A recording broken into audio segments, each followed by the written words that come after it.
இனிமே கண்ணை மூடிட்டு கடலை எண்ணெய் வாங்கலாம். ஏன்னா மந்த்ரா கடலை எண்ணெய் இதயத்தின் தயாரிப்பு. வறுக்க பொரிக்க ஏன் எல்லா சமையலுக்கும் மந்த்ரா தான். மந்த்ரா கடலை எண்ணெய், அபார ருசி, ஆரோக்கியமான உடல் நலம். டெல்லியின் யமுனை நதிக்கரை பகுதியில் உள்ள மஜ்னுகா டில்லா என்ற இடத்தில் பாகிஸ்தானிலிருந்து வந்த இந்து அகதிகள் பல ஆண்டுகளாக தற்காலிக குடியிருப்பு அமைத்து வசித்து வருகின்றனர்.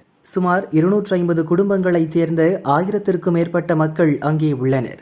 அந்த பகுதி சூழலியல் ரீதியாக முக்கியமானது என்பதால் ஆக்கிரமிப்புகளை அகற்ற தேசிய பசுமை தீர்ப்பாயம் உத்தரவிட்டது. இதன் அடிப்படையில் டெல்லி மேம்பாட்டு ஆணையம் அந்த குடியிருப்புகளை இடிக்க திட்டமிட்டு கடந்த காலங்களில் பலமுறை நோட்டீஸ் அனுப்பியது. அங்குள்ள பலருக்கு இந்திய குடியுரிமை வழங்கப்பட்டுள்ள நிலையில் அவர்களை வெளியேற்ற மத்திய மாநில அரசுகள் திட்டமிட்டுள்ளதாக தகவல் வெளியானது.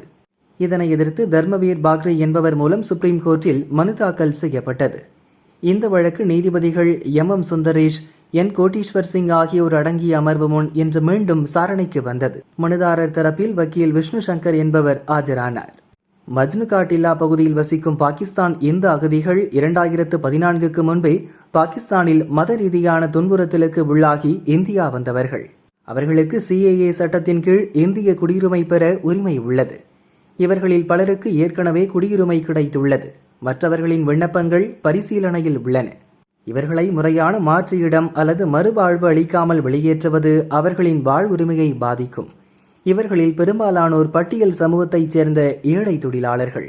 அவர்களுக்கு இருப்பிடமின்றி வெளியேற்றுவது அடிப்படை மனித உரிமைகளை மீறுவதாகும் என வாதிடப்பட்டது. மனுதாரர் தரப்பு வாதங்களை ஏற்ற நீதிபதிகள் இந்த பிரச்சனையில் மனிதாபிமான கோணமும் குடியுரிமை சட்ட விதிகளும் அடங்கியுள்ளதை சுட்டிக்காட்டியது. பாகிஸ்தானிலிருந்து குடிபெயர்ந்த இந்த மக்களுக்கு நம் நாட்டின் குடியுரிமை வழங்கப்பட்டுள்ளது. இருப்பினும் அவர்கள் தொடர்ந்து வெளியேற்றப்படும் அச்சுறுத்தலை எதிர்கொள்வது கவலை அளிக்கிறது. குடியுரிமை என்பது வெறும் காகிதத்தோடு முடிந்துவிடக்கூடாது. அந்த மக்கள் கண்ணியத்துடன் வாழ்வதற்கு தேவையான மறுவாழ்வு மற்றும் முறையான வீட்டு வசதி திட்டங்கள் அதனுடன் இணைந்திருக்க வேண்டும். மஜ்னுகா டில்லா பகுதியில் எவ்வித வெளியேற்ற நடவடிக்கையோ அல்லது கட்டுமான திட்டங்களையோ மேற்கொள்ளக்கூடாது. இந்த விவகாரம் குறித்து விரிவான பதிலை 4 வாரங்களுக்குள் மத்திய அரசு தாக்கல் செய்ய வேண்டும் என நீதிபதிகள் உத்தரவிட்டனர்.